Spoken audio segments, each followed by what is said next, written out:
Madam మీరు చాలా అందంగా ఉన్నారండి. థ్యాంక్ యూ అన్నా.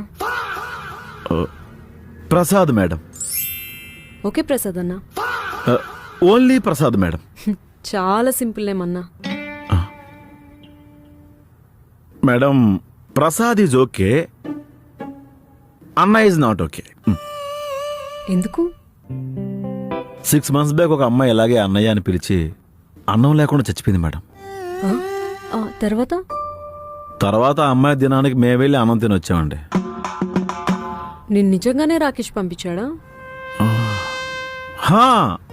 Rakesh is very genuine. కొంచెం వర్క్ చేసినా ఎక్కువ అప్రిషియేట్ చేస్తాడు అండ్ అమ్మాయిలకి చాలా కేర్ తీసుకుంటాడు. Yeah, nice guy. మీరేం చదువుకున్నారు? 9th pass madam. 10th class summer కోచింగ్లో ఆపేశానండి. చదువుకొని ఉంటే మీరు మాలాగే మంచి జాబ్ చేసుకునే వాళ్ళు కదా. అంటే మా ఇంటి దగ్గర ఒకడు బాగా చదువు